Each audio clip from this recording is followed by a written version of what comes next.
Mana Projo survive atau bahkan bersinar nantinya menuju 2029 atau justru akan terkena badai politik terkait identitasnya yang lekat dengan presiden sebelumnya Joko Widodo yang warisan politiknya berpotensi diganggu seperti IKN dan juga Wush.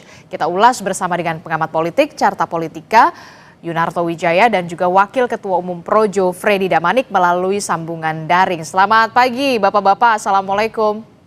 Selamat pagi. Selamat pagi, Assalamualaikum. Waalaikumsalam warahmatullahi wabarakatuh. Saya ke Bung Freddy dulu. Bung Freddy, jadi romantisme bersama dengan Joko Widodo dan juga Projo ini sudah selesai dan balik badan ke Prabowo Subianto. Benarkah demikian? Tidak benar. Gimana?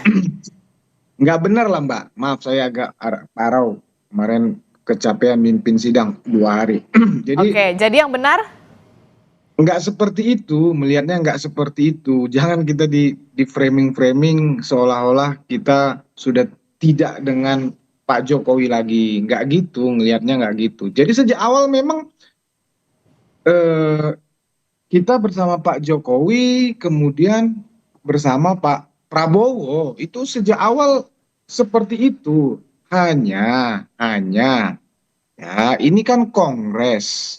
Ya, kalau dari sisi mekanisme organisasi, ya kita ini harusnya terakhir itu Rakernas 2023, kemudian harusnya Kongres itu di akhir 2024, telat hampir setahun kita ini karena kemarin ada pilkada dan seterusnya dan seterusnya. Nah, jadi yang secara organisasi seluruh kader Projo itu berkumpul baru kali ini, dan resolusi politik itu ya memang momentumnya di Kongres ini dan itulah yang terjadi. Nah, jadi memang kita harus bertransformasi seperti yang sudah dijelaskan ketum kami, Budiari. Transformasi yang dimaksud adalah sebetulnya itu hanya penegasan, misalnya nama Projo itu di ADRT kami, ya itu yang sudah sejak tahun 2014, ya anggaran dasar itu di Kumham memang namanya hanya Projo. Ya, namanya hanya Projo. Pro Jokowi itu adalah bagian dari sejarah. Sejak zaman relawan itu memang namanya pro relawan pro Jokowi. Kemudian bertransformasi menjadi ormas hanya Projo saja, yang artinya yaitu negeri dan rakyat, orang-orang yang mencintai negeri dan mencintai rakyatnya. Nah, kemudian yang sekarang ini kelihatannya transformasi lagi di Kongres ini, yaitu perubahan logo. Perubahan logo. Kami itu diputuskan oleh seluruh peserta. Nah, kami belum memutuskan apa itu logonya. Nanti rencananya akan disayembarakan. Tapi tetap namanya Projo gitu. Kalau namanya nggak ada berubah. Namanya tetap Projo, gitu loh. Kalau orang Projo Manado bilang, ya kita Projo itu artinya Prabowo Jo, katanya begitu. Oh, beda lagi ya. Oke. Jadi nggak ada. Kita hari ini dengan Kongres kemarin, kemudian selesai romantisme dengan Pak Jokowi, kemudian menempel dengan Presiden Prabowo, nggak gitu bacanya. Sejak awal, dan memang yang selain memang kita inisiasi dengan Pak Prabowo, mendukung Prabowo Gibran, itu juga kan arahan dan koordinasi dengan Pak Jokowi gitu loh. Jadi masih sejalan ini, masih konsisten, hanya penegasan di dalam Kongres memang itu momentum organisasi seperti itu. Oke, jadi nggak ada tuh istilah romantisme selesai, begitu sudah putus, itu nggak ada ya? Hanya bertransformasi. Transformasi organisasi aja. Oke, tapi kalau misalkan udah ganti logo begitu, sudah tidak lagi menggunakan, nantinya tidak akan menggunakan wajah siluet Pak Jokowi lagi, nanti akan ke Solo nggak untuk izin untuk merubah logo atau gimana nih komunikasinya?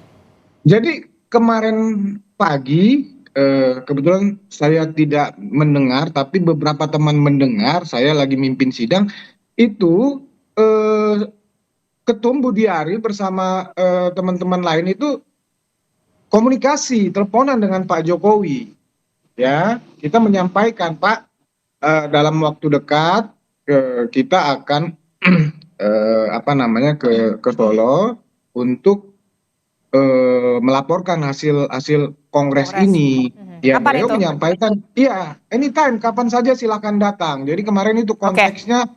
konteksnya kemarin komunikasi itu kembali mempertegas sebetulnya. Beliau menyampaikan benar-benar memang tidak bisa hadir karena tanda kutip atas saran dokter. Oke. Itu sudah pernah terjadi sewaktu ulang tahun TNI PSI. Oke, Oktober oke. kemarin. Oke. Begitu. Saya akan ke Mas Toto. Mas Toto, setelah mendengar Ya, penjelasan dari Bung Freddy yang membantah romantisme ini sudah selesai, tidak ada balik badan dan segala macam, ini hanya transformasi. Nah, kalau dari kacamata Anda, Mas Toto, apa sebenarnya yang terjadi? Benarkah memang sudah selesai eranya Joko Widodo saat ini? iya, yang jelas saya pengen komentar dulu ya. Teman-teman Projo ini menurut saya konsisten untuk inkonsisten. Jadi kalau kita lihat jejak digital statement dari 2014, Budi Ari pernah mengatakan hati-hati dengan Prabowo yang kemudian berbahaya buat demokrasi ketika Pak Prabowo saat itu ingin menarik diri dari Pilpres. 2018 Bung Freddy Damanik yang bisa jawab siapa dari Projo yang pernah mengatakan kalau perlu Prabowo didiskualifikasi karena kasus Ratna Sarumpait hoax. Bung Freddy udah ketawa tuh. Lalu kemudian 2019 kita tahu 23 Oktober itu Projo pernah mengatakan akan membubarkan diri karena kecewa Prabowo diangkat jadi Menhan dengan beberapa alasan yang saya hormati value-nya. 3 hari kemudian dibantah lagi dengan mengatakan Prabowo patriot sejati. Dari sini saja kita sudah lihat karakter, saya nggak tahu apakah ini sekarang disebut ormas, apakah relawan, atau sekedar sekumpulan orang yang memang ingin bertahan dalam mengekor kekuasaan. Dan buat saya ini tidak mengherankan dengan sepak terjang seperti ini, bahwa ketika kemudian ormas ini kemudian merasa harus tetap ikut dalam kekuasaan, pilihan paling tepat dan paling pragmatis adalah kemudian melekatkan dirinya lebih dekat lagi dengan Prabowo. Dan pada titik itu kemudian keberadaan siluet Jokowi, keberadaan definisi Projo yang masih diartikan sebagai pro Jokowi, tentu saja itu akan dijadikan penghalang. Buat saya ini seperti mengerdilkan Mas Gibran ya. Kalau ditanya apakah kemudian sudah berganti Pak Jokowi eranya menjadi era Pak Prabowo, iya. Tapi kan kita tahu juga bahwa di situ ada Mas Gibran yang jelas-jelas mewakili Jokowi yang sangat digembor-gemborkan oleh teman-teman Projo. Lalu di mana Anda letakkan yang namanya Mas Gibran? Dan kalau kalian percaya bahwa kemudian Prabowo dengan Jokowi itu adalah keberlanjutan, kenapa harus didikotomikan? Dan kenapa kemudian sekarang seakan-akan nama Jokowi, wajah Jokowi disebut sebagai kultus individu? Saya sering mengatakan itu dan selalu dibantah oleh teman-teman Projo. Sudahlah berkaca diri, jangan kemudian merusak nama relawan. Yang jelas ada fakta empiris ketika ada 2 relawan yang ditempatkan menjadi kabinet, dua-duanya berakhir buruk. Yang satu namanya Noel dengan Jokowi mania yang juga sama tuh ceritanya berubah menjadi Prabowo mania. Sekarang lalu ada Budi Ari yang kemudian dipecat, itu fakta empiris. Lalu kemudian juga mengikuti jejak Noel juga, malah kemudian melekatkan dirinya walaupun namanya Projo, tapi menghilangkan nama Jokowi dan lebih mendekatkan. Oke, Mas Toto, sepertinya sinyal Anda sedikit terputus, begitu kami akan memperbaiki lagi. Tapi kemudian tadi kita sudah dengarkan bagaimana paparan Anda dan juga pemahaman Anda soal ini begitu ya. Nah, kalau saya ke Bung Freddy. Siapapun, tapi fokus pada yang namanya value-value yang saya jarang sekali mendengar itu dari teman-teman Projo ketika menjelaskan apa yang bisa dilakukan Prabowo ke depan. Oke, maaf sekali Mas Toto, tadi ada sempat terputus suara Anda, bisa diulangi lagi penjelasan Anda di saat setelah dikotomi tadi? Mas Toto? Jelek sinyalnya. Oke, sinyalnya sedikit bermasalah. Saya ke Bung Freddy. Bung Freddy, bagaimana Anda bisa menjawab ini? Projo konsisten yang inkonsisten begitu ya? Sekelompok orang yang hanya bertahan untuk mengekor kekuasaan. Benarkah demikian? Ya, itu kan udah selesai dan itu semua sudah menjawab itu. Ya, Presiden Prabowo sudah menjawab itu, dijawab dengan Presiden Jokowi sudah menjawab itu, PDIP juga sudah menjawab itu, yaitu ketika bergabungnya Presiden Prabowo dalam kabinet Pak Jokowi, ya bergabungnya Gerindra dengan dalam kabinetnya Pak Jokowi, itu semua sudah dijawab, ya politik persatuan, persatuan nasional.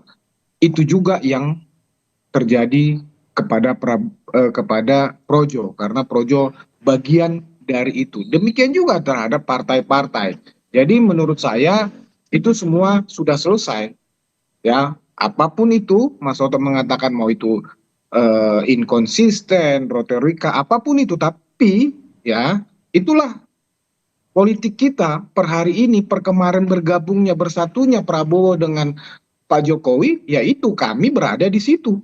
Jadi memang politiknya harus ikut itu, seperti itu. Oke, jadi politik memang harus seperti itu, Mas Toto katanya.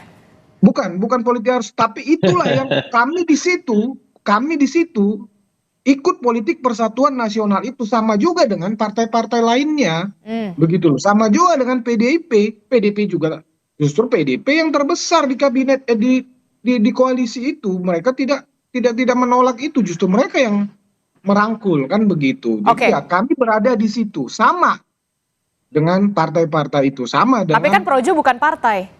Ya, kami bukan partai, tapi kami berada di situ. Kami bukan partai, kami adalah ormas yang berpikir dan bertindak, berperilaku kami seperti politik. Kan seperti itu, terserah.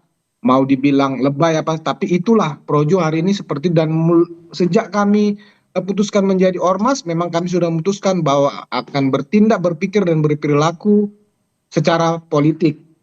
Ya, tidak seperti ormas yang lainnya, misalnya kepemudaan, yang lainnya beda. Kami memang menyatakan kami ormas politik dan tidak ada masalah, memang itulah kami, begitu loh. Oke, Mas Toto.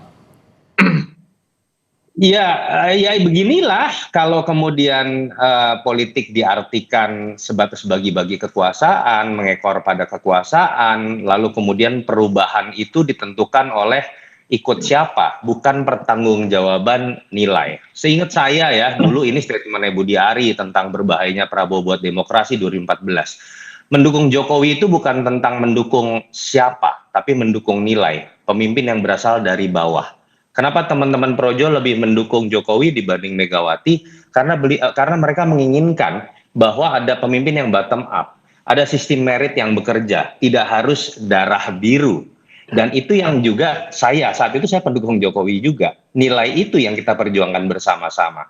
Ketika kemudian Jokowi mendorong anaknya untuk maju, tanda kutip, harusnya kan ada nilai yang kemudian kita sepakati berbeda dengan 2014. Tapi ya sudah, kita bisa lihat bahwa ternyata ini bukan tentang nilai, tapi sekedar ikut siapa dan saya tetap dapat jatah atau tidak. Itu yang menyebabkan 2019 spekulasi saya, Projo dengan mudahnya dengan cara ngambek, lalu kemudian dapat jatah Wamendes, ketua umumnya, lalu kemudian tiba-tiba mendukung juga Prabowo sebagai patriot sejati, sebagai Menas. Ini pendapat saya, Bung Freddy pasti berbeda dan silakan masyarakat yang menilai.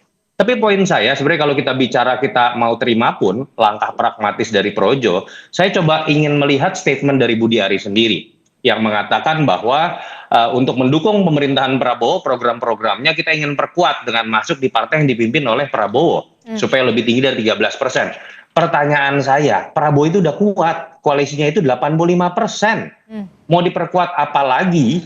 Dan kedua, seakan-akan Anda menganaktirikan partai-partai koalisi lain, termasuk PSI loh, yang seharusnya lebih diperkuat. Karena kalau Gerindra itu sudah kuat, di survei-survei sekarang bahkan udah nomor 1. Jadi jangan bicara ingin memperkuat Gerindra. Yang harus diperkuat, apalagi Anda punya latar belakang lahir dari Jokowi, itu adalah PSI. Ini kalau menggunakan logikanya Budi Ari. Artinya kalau saya lihat di sini, jangan diputar balikan seakan-akan Gerindra yang butuh Projo.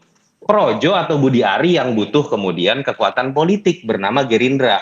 Butuh partai besar untuk gelendotan. Dan itu sah-sah saja, tidak ada yang salah. Tapi dalam konteks pendidikan politik, paling tidak argumentasi itu diberikan dengan hal-hal yang masuk akal dan jangan kemudian diputar balikan lalu kemudian membuat orang malah menjadi bingung.